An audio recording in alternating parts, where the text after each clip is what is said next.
So for more information about Shop SLC, you can of course visit the Downtown Alliance's website or any of their social accounts. You can visit the Department of Economic Development's website and any of our social accounts. And you can find all this information about supporting local establishments, just like Atelier here in Salt Lake City, for your unique finds for your gifts this year. Oh man, I love lattes. I used to drink them a lot more, but I had a friend who we would go out and get lattes, and I would always say, thanks a latte, and she would say, don't say that anymore. So, we're here at the historic City and County Building, cafe space, where local businesses are provided the opportunity to maintain a storefront with minimal risk. Salt Lake City is dedicated to the success of local businesses. The Economic Development Loan Fund allows for the resources for those businesses to flourish. Join the mayor as she visits one of these local businesses for a personal look at how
Board of Directors, the Redevelopment Agency of Salt Lake City.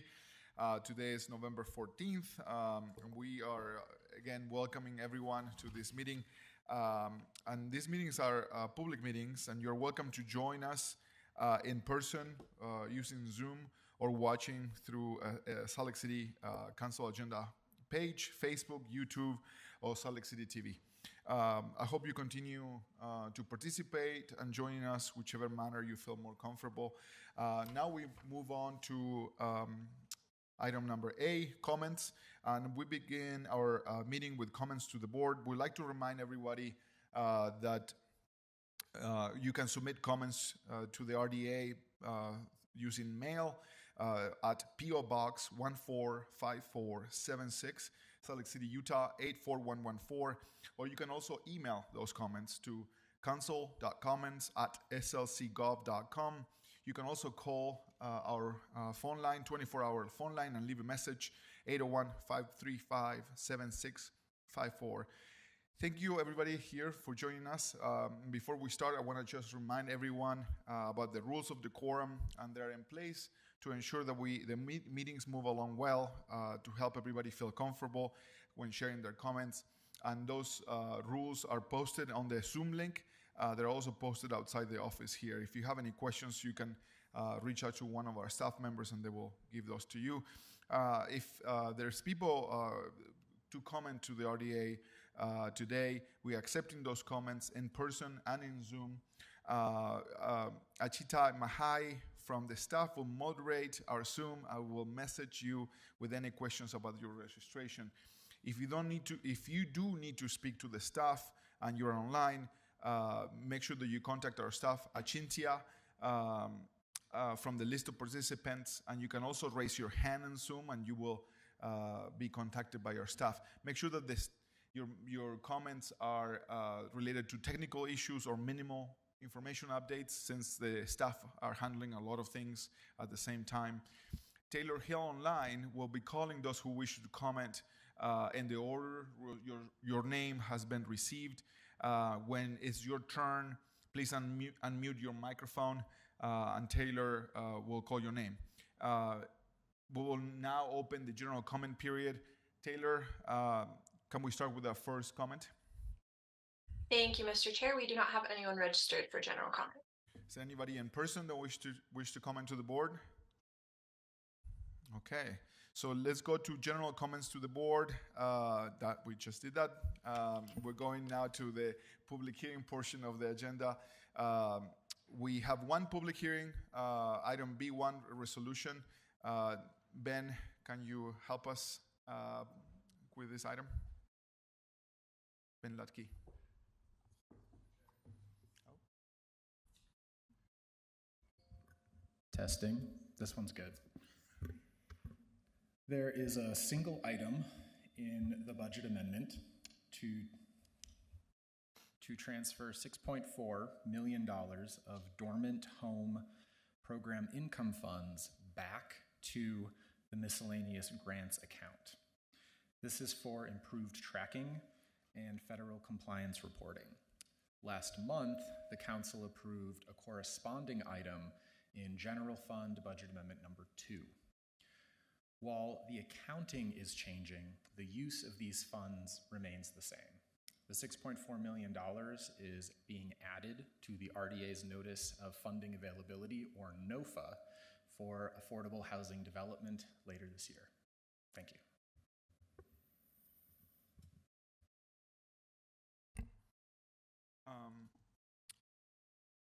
Now we are open to the public hearing. Is anybody online to comment on this item? Mr. Chair, we do not have anyone registered for this item. Okay. I need a motion to close the public hearing. Mr. Chair, I move that we close the public hearing and defer action to later on the agenda. Second. Thank you. I have a motion by Board Member Wharton and a second by Board Member Dugan. Is there any discussion on this? Okay. All in favor say aye. Aye. Aye. Any against? And this motion passes unanimously with Councilmember Petro absent. We're moving now to item item C, the redevelopment agenda business will receive information on the approval of minutes is the first item. I need a motion for that. Mr. Chair, I move that the board approve the meeting minutes of May 9th, 2023, September 12th, 2023, and October 10th, 2023. I need a second for that. Second.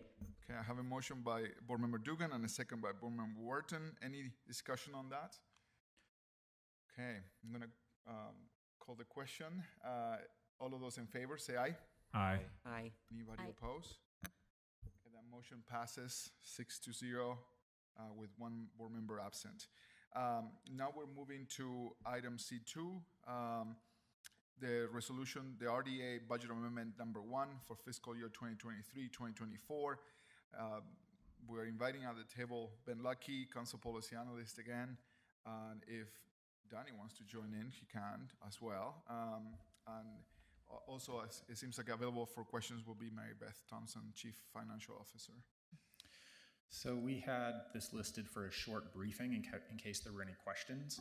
We did talk about this in the general fund context last month, but in case there were any questions since then, short briefing. Otherwise, if you're comfortable, there's a motion sheet to adopt the single item.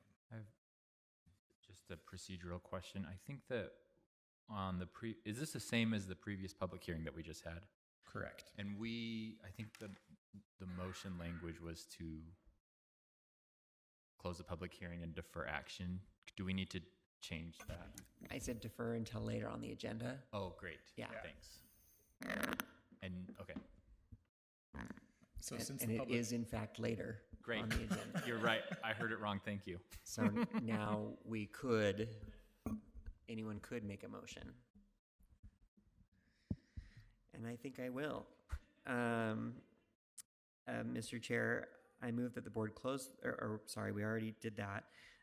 I move that we adopt the resolution amending fiscal year 2024 final budget for the redevelopment agency only for the items shown on the motion sheet. Second. I have a motion by Board Member Wharton and a second by Board Member Dugan. Is there any discussion on this? Okay, I'm going to call the question. All those in favor, say aye. Aye. Aye. Anybody opposed? Okay, I think we have that one also moving along unanimously with one more board member absent. We're moving to item 3, informational high opportunities areas and a map update. At the table, Tracy Tran, Senior Project Manager for the RDA, Austin Taylor, Project Manager for RDA as well. And you guys can take it from here. And the table is big, so if there is more people that want to join in, there is more chairs in it. Okay. We have a couple people. If you have more detailed questions about the data, we can hold both Erics up. Well, Eric is here, but and we have a slide. Okay, all right. Good afternoon. So this is an update to the high opportunity area map. So just to remind the RDA board, the RDA board set aside $4.5 million back in 2017 that is based on funding projects that are within high opportunity areas. So we'll go through the background of that and the updates on the map. Next slide, please. So in 2015, the Kempsey Gardner Institute created the Opportunity Index. The index used a set of economic and household-related metrics to determine census tracts in which low-income households would have the greatest opportunity of improving their economic situation. So in 2017, the RDA board set aside $4.5 million to help finance affordable housing developments within high opportunity areas. Since then, the RDA has received and approved one loan application for these funds. That's the $1.8 million loan that was for CDCU for their Richmond Flats project. So $2.7 million still remains to fund affordable housing in high opportunity funds or high opportunity areas. Next slide, please. So the goals for the High Opportunity Area Funds include to incentivize affordable housing developments in areas with greater access to opportunity, to increase a person's chance for upward economic mobility, to promote mixed income neighborhoods, avoid concentrated poverty, and to make up for the lack of federal support. Next slide. Some challenges we've come across with the high opportunity areas includes a lot of the parcels that are within the areas, within this area are smaller parcels, and there's also limited multifamily zoning within these areas. There's also fewer vacant and easy to redevelop sites. And some of these areas are also located within historic districts that have additional zoning restrictions. Next slide. So RDA and housing stability staff have created a proposed map using a current set of holistic data. And just to note that the University of Utah, a set of University of Utah graduate students helped compile a lot of this data, in which housing stability staff and RDA have from that point refined that further. And the updated map is a result of the following changes.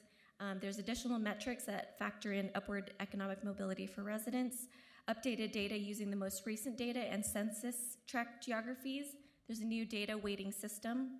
We also removed tracts without residential zoning, and we removed tracts that only had a small portion of land within Salt Lake City boundaries. And I'll turn it over to Austin to go over some of those changes. Thanks. Let's go to the next slide. So I'm not going to go into these metrics, but this is a list to show you all the different new metrics that we've used in calculating the high opportunity areas. Previously, it used a limited set of metrics, and what we've shifted to is a more holistic view of what constitutes a high opportunity area. So you'll see the addition of things like access to healthcare, access to grocery, lower crime rates. These are things that were not included before, but things that we believe make an area a high opportunity area. Let's go to the next slide. And what the results are is essentially a doubling of the area that is considered high opportunity.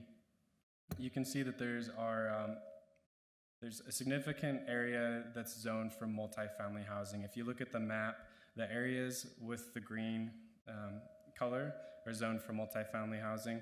A lot of this area wasn't included previously. So some of the new tracts that we would be adding with this new high opportunity area map come from the Avenues neighborhood, Central City, East Central, East Liberty, Liberty Wells, and the Sugar House Business District. We'll go to the next slide, and this shows you a comparison of the current map versus the proposed map. Like I said, adding significant amount of land area throughout the eastern side, Avenues, and one of the bigger ones is the Sugar House Business District, which has a lot of areas zoned for multifamily housing. And then we have some reference maps if you're interested more in how the different census tracts scored in our high opportunity area weighting system. But that's it for our presentation. We're happy to take your questions. Yeah, and we do have Eric Holmes and Eric Frohnberg from Housing Stability. Eric Holmes is from the RDA. If you want to ask him any more detailed data questions. Maybe I misunderstood what was said about Sugar House. In the current versus the proposed, it looks like Sugar House is taken out. Let me go back to the slide. Yeah, right there. Thanks. So it's hard to point it out sitting here, but let's say it's a long, skinny census tract on the southern end of the map, just north of I-80. The current map doesn't include that census tract, and that census tract has much of downtown Sugar House, which is zoned for multifamily housing. The proposed map would include that census tract. So downtown Sugar House would be included as a high opportunity area under this change. Okay, but okay, so that part of Sugar House that's at the bottom there doesn't include any of the downtown Sugar House area. Yeah, it's not included right now. Okay. Yeah. Are those the tracks that were removed from the current map? Are they the ones that you mentioned only have a small amount in Salt Lake City? Yeah, on the southern end, do you want to? So yeah, the farthest one actually did the scores change as far as just comparing all the census tracts together. So that one actually does have a significant amount in Salt Lake City, the very southern tip, but it scored just outside of what was considered a high opportunity area.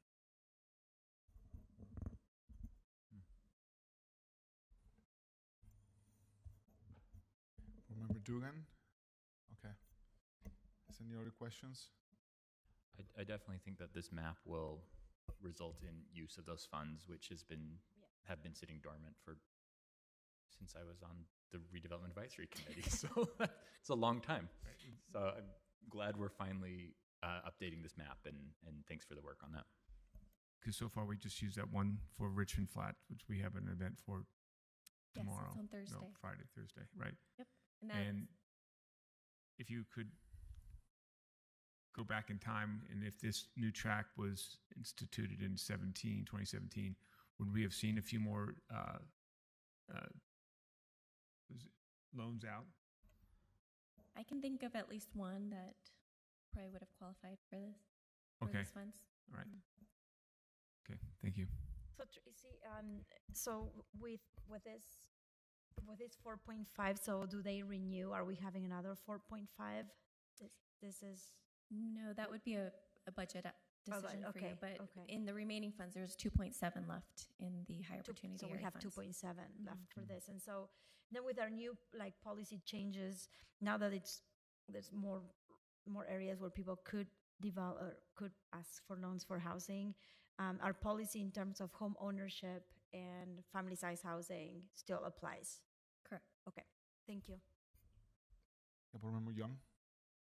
So it looks to me like we're really just trying to expand an opportunity for the city to be able to take action in terms of being able to create more affordable housing solutions because the existing map is limited. The metrics that you've selected, were those selected through what process? I'm just curious how we arrived at the variables we've chosen. There's a long history to this, so. Yeah, sorry, I almost made it, but so I'm Eric Fromberg. I work in the Housing and Consumer Protection Analyst, and I was also a graduate student at the University of Utah when we were working on this project. So we looked at case studies from around the nation and kind of took the best practices. There isn't any one single definition of what a high opportunity area is. So we wanted to make sure that the data would be available now and in the future if this ever is going to be updated. And then we also just made sure that these were what other municipalities and government agencies around the country were using. I think it's great. I love the expansion of the data set to really incorporate all of those different aspects. I think they're more representative of some of the different needs and experiences within our community. And I think the idea of expanding these opportunity zones to give the city more opportunities to create affordable housing is a good thing. Yeah, on the same question line, I'm very curious about the metrics and how you weight it, but there is one that I need to understand a little more, which is probably the only one that flipped from yes to no, and it's the last one, low-cost loans, percentage of owned homes with low-cost loans, and I would love to understand what that means and how you guys flipped that from a yes to a no. Yeah, so that was removed just because the data is difficult to obtain. We have to look at HUD loans that are issued for individual areas. So it would be difficult to use, update this again in the future if we were to continue to use that. I see. So you removed it because of the data. It's harder to... Not because it's not an indicator of high opportunity, just because the data is difficult to wrangle. I see. Yeah, I did have a question on that. How is that? Is it census tracts with more HUD loans mean that it's a low opportunity area? Yeah, so if there's a greater percentage of homes that we're receiving, they're usually only available for low-income households. So if there's a higher percentage, it would be that would mean that it's not qualified as a high opportunity area. Okay, got to wrap my head around that. I think in general, again, I'm glad that we're finally updating this so that that money that has been sitting there can be used. I believe that this will help a lot. It does seem like it captures a lot of areas that could support multifamily housing and affordable housing. And I'll just put it out there that I think, let's see how this goes. And I wouldn't mind reconsidering another appropriation of high opportunity area funding if this map actually works better than the last one does. But I definitely don't want to do it again where we have money that sits for however many years that we can't use. So I'm not opposed to talking about this, but I'm interested to see how this new map works with the existing $2.7 million before I'm ready to commit to more. That's not the question you asked us, but I think just in terms of putting it that I want to talk about it, but I'm not ready yet to How long, to say whether or not it makes sense. How long do you want to wait? Well, for I want to, this? let's see when the money runs out, right? Because that 2.7 will sit there. If it sits there for 6 months and it's gone, then yeah, we should talk about it. If it sits there for 3 more years, then maybe this whole program is not producing the results we want. And we should just keep the money in the general NOFA. What about 1 year? I- What if we wait for 1 more year and see if Sure. it makes any difference, and then we have staff come back and tell us it didn't work, or yeah, it did. So it's I mean, I over." think as soon don't as the money's gone, we'll know, right? And if that happens in 6 months or 1 year, we can, whenever it happens, we can have that discussion as to whether we reappropriate. Great. Thank you. Thank you. That was a brief update. Thank you. Appreciate that. We're moving on now to item number 4, informational as well. 900 South and 200 West Housing and Transit Reinvestment Zones, or HTRZs. This is an update on the Intermodal Hub HTRZ creation. We're going to, we have Jennifer Bruno, the Council Deputy Director, sitting on the left side over there. Lauren Parisi, Senior Project Manager, is going to join us virtually, I believe. Kate Wert, Project Manager, and Marcus Lee, Project Coordinator for the RDA. Mr. Chair, just really quickly, I'll give a little context and then turn it over to RDA staff. This is an informational update on the 2 applications that the RDA staff has been working on for the HTRZ tool.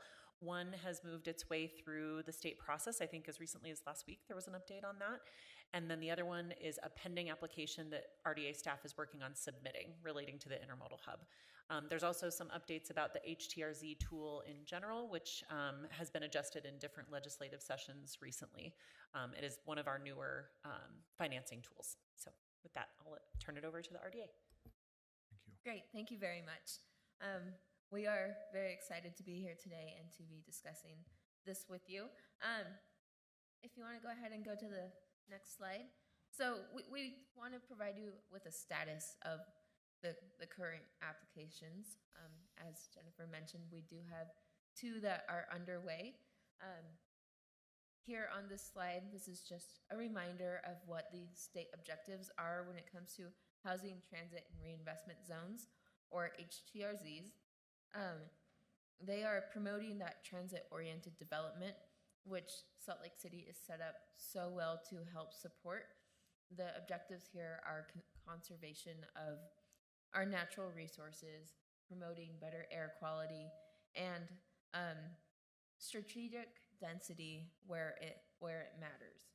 Which, with our first application that was submitted and approved last week, in the granary area, we're calling it the 900 South HTRZ. It met all of those requirements. If you want to go ahead and go to the next slide.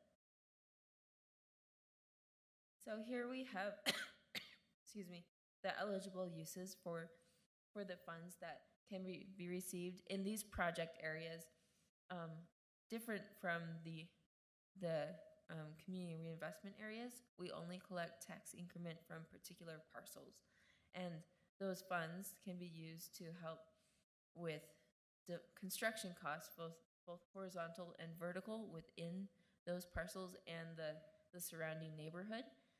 The goal here was to, with these, we are using it as a tool to promote the neighborhood, not just particular developments. So you can see a lot of different uses listed there on the right.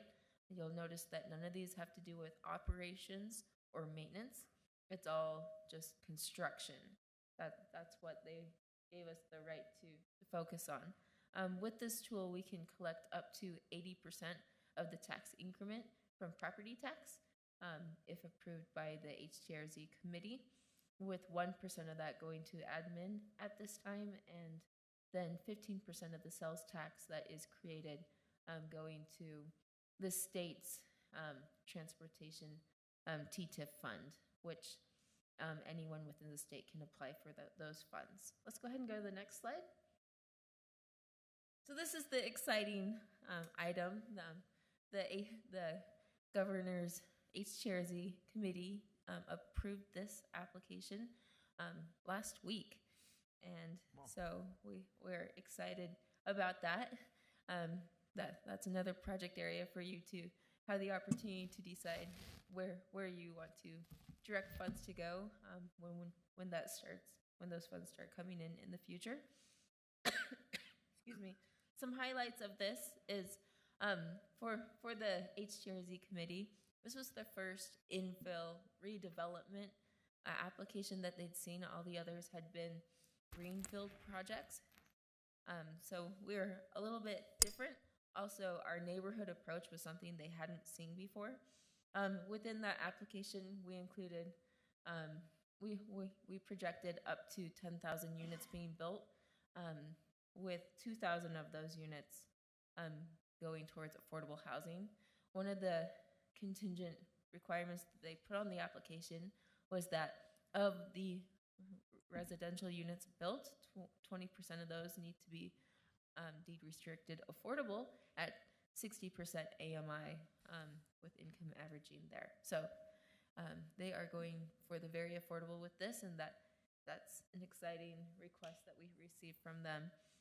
Down on the right side of that slide, towards the bottom, you can see some of the public projects that we are looking forward to helping to support, while not being able to pay for all these items.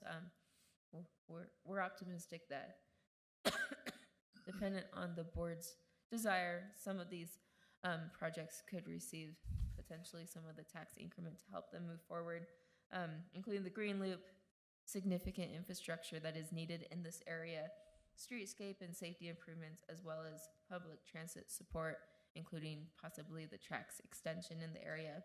On the private side, with private development, we can see these funds potentially, going to support that affordable housing, promote sustainable development, structured parking, enhanced design, including public art, and additional public benefits. So we're really excited about that. Let's go ahead and go to the next slide. I'll turn it over to Marcus to talk about our next application. So as Jen pointed out, the Intermodal Hub HTRZ is the current application that staff are working on. And it is in conjunction with the Station Center Design Framework and Area Plan. So this will be centered on UTA's Intermodal Hub, and within the half-mile radius you see on the map, parcels that either UTA, the city, or the RDA owns are outlined in red. So we are looking to capitalize again on the transit-rich area to, similar to the Granary HTRZ, encourage better uses of public transit, densification in strategic areas, and then also contribute to these public projects such as the Green Loop, the Grand Boulevards, and other things. It's our intent to pursue affordable housing similar to the Granary district, and we are in the process of identifying possible development that we're aware of to plug into the model. This Intermodal Hub HTRZ is still under,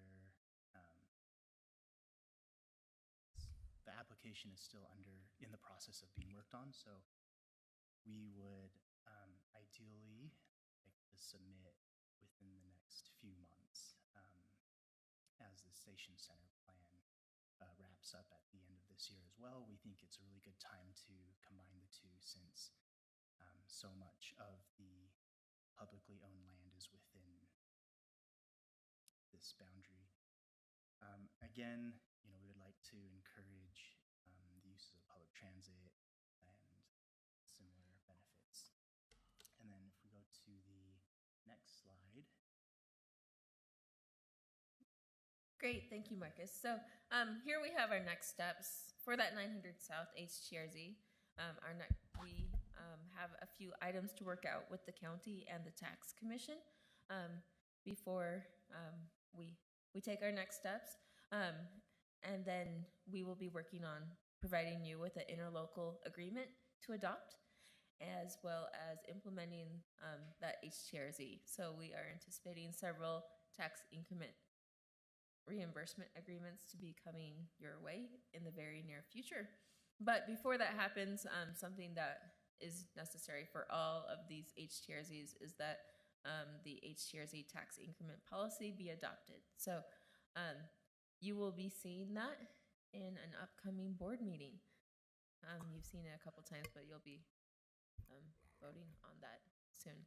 And then for the intermodal hub, our next step is to submit that application. And I believe that is our last slide.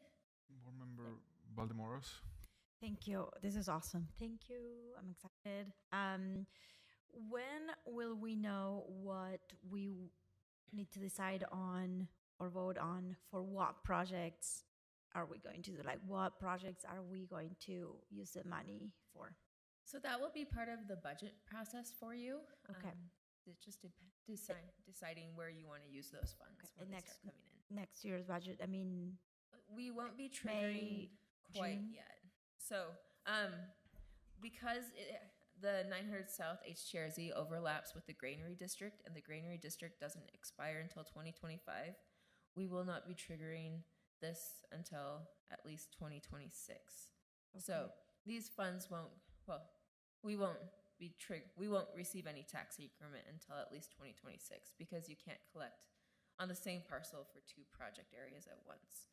Okay. So it'll be a little bit, but it's coming. Okay.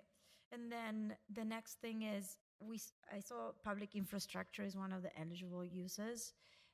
I think what we struggle sometimes is, we want to do the improvements and we want to, do the public infrastructure, but then we run into the issue that we don't know how to fund the maintenance of it.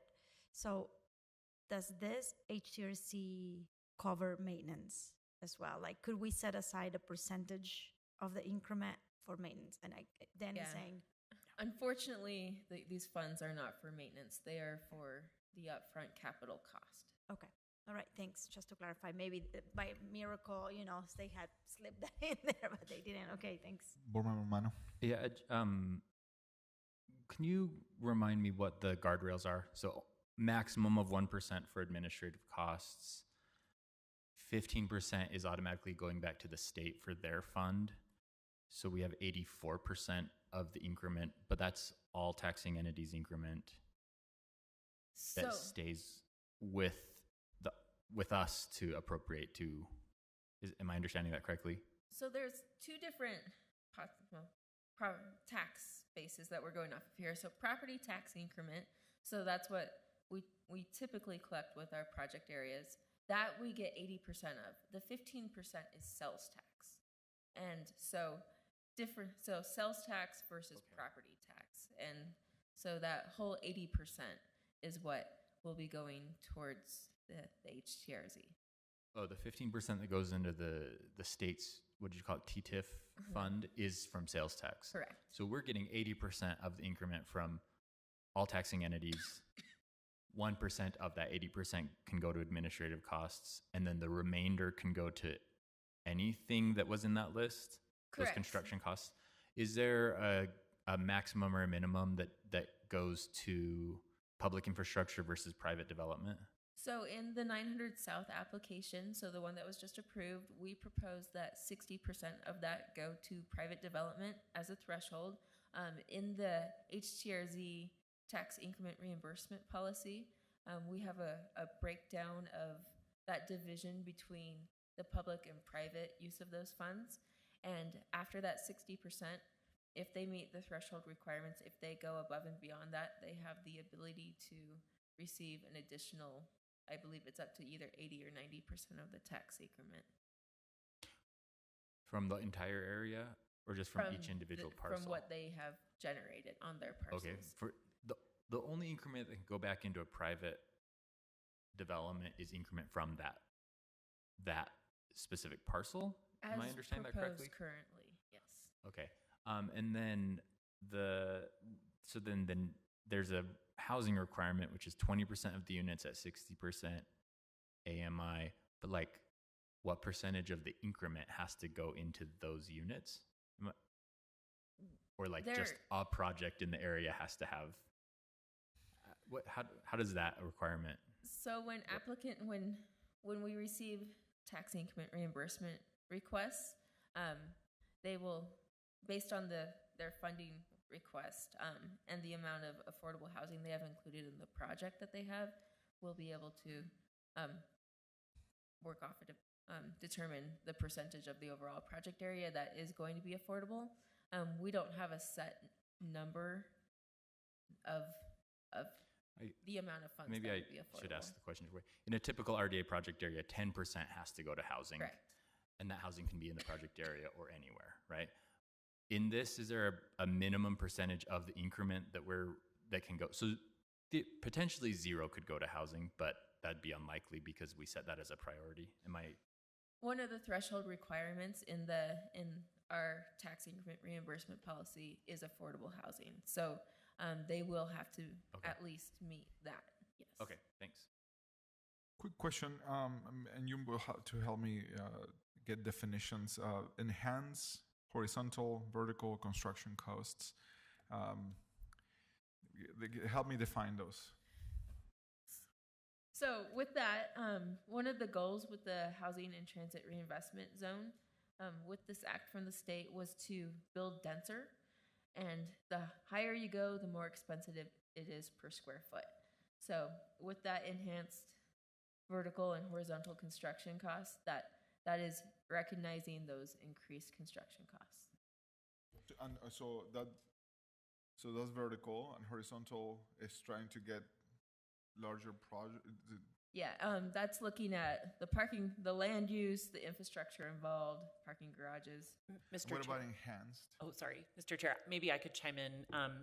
That language actually comes directly from the state legislation. Yeah. It was subject to a lot of discussion from different communities. Different communities have had different needs that they were trying to meet, anticipated needs that they were trying to meet in their goal for using this tool. And so I think a lot of us in those conversations shared the confusion about horizontal enhanced construction costs, but what some of the communities described is potentially needing to buy more land to facilitate a denser project or put in a street to facilitate a project. I don't know that that would necessarily apply here, but it's just what from state law allows the use as. And I'll mention that a lot of the confusion, I think, will be sorted out in the next year as this tool is implemented and as we get our first applications. We are a very different city than a lot of the other cities that are excited about using this tool in terms of parcel assemblage and the size of projects, infill versus greenfield development. And so I think a lot of us in the city are kind of interested to see, how it plays out and what we can use the different incentives for. So I think the state language maybe doesn't exactly fit what we'll likely see in our city, but it was intended to be kind of broad language so that different cities could use it. That makes sense. That helps a lot. And the update from you guys was that the 900 South, 200 West HTRC got the green light from the state. That's fantastic. But we're not going to. We're going to let the granary, CRA, redevelopment area expire to start using this tool. What about the other HTRC, the intermodal hub one? We're still processing that one. It's moving along, right? That was the update. But we still haven't submitted it, or not yet. Okay. As Marcus mentioned, there is a master plan that is underway for the intermodal hub area, and we are waiting to have that finalized report so that we know what the consultants and the area in general has requested to go in before we project what kind of tax increment can come off that. That makes sense. And I guess the follow-up question is, I remember the conversations we had. I mean, I remember the first conversation we had about HTRCs when this tool was being discussed back in the day. But what is the prioritization for the next, if there are next HTRCs that we're going to be pursuing, since there is a very limited amount of HTRCs that the state will allow? Are there more in the pipeline that we want to push for? Right now, we are focusing on these two. We are aware of several that both you as a board are interested in, and we've had developers reach out about other areas, but we're just focusing on these two right now and don't know what the future holds. Okay. And I remember Councilmember Petra, mentioning, the North Temple one, and based on the future of that area, maybe this takes a different direction, but I'm trying to remember some of the ones that we have mentioned in the past, since it was, we were very interested in this tool, obviously. So, Councilmember Valdemar. Last question, clarification. So you said we will not start collecting on the 900 South 200 West until the granary expires? Yes. Yes. Like, so the okay. Granary District will expire. The last year that we collect from them is 2025. Okay. So we cannot. By state law, like. Well, yeah, we have a project area plan and budget in place. There's no. I understand it's the same money, but it's only a portion of the granary. It's not the entire area. So I'm wondering if we're going to be collecting outside of the parcels that are within the granary in the meanwhile, or is it all stalled until 2020? So our initial application, we had included multiple phases in our request where we were going to trigger different parcels before the granary expired. However, the HTRZ committee last week requested that we only have one trigger. Okay. So we need to trigger all the parcels in the same year. Got it. Thus, we're not going to trigger until we can collect Later. all the funds. Does that mean that the base year resets to 2025 for all the parcels? So the increment that was being collected in the granary CRA will then be returned back to the taxing entities, and then any increment above that level is subject to the HTRZ? So in our application, we included a base year of tax year 2022. That is something that in our conversation with the tax commission and the county, we will be discussing in the next month or so. They have requested to have some conversations about that. Okay, thanks. Yeah. I mean, it seems like we're going to be learning a lot through this tool. I'm excited to see how it works. I mean, I felt like we had we knew how to use the other tools, and I guess, the state keeps, trying new tools. So thank you for the update. I appreciate that. Thank you for the work on this. I know that was a tight timeline, and we had other city that beat us to, submitting the first HTRZ, but here we are moving along fast, and I appreciate that. Thank you so much. Chair, I've got my hand raised. Can I? It's Victoria. I know you're looking for the voice of God above your head. We were all looking to the sky. Women hi, Jesus. Councilmember Petro. Hey, I just wanted to say want to thank them for that, and thank you, Councilmember Pui, for remembering 1950s over on North Temple. So let me know how I can be a resource to you as you work your magic again for that area. Thank you, everyone. Moving along with item C5, report on announcements from the executive director. Is there any reports? No reports. C6, reports and announcement from the RDA staff. We have Danny Waltz already at the table, so it seems like he will give us an update. Thank you, Mr. Chair. Appreciate that.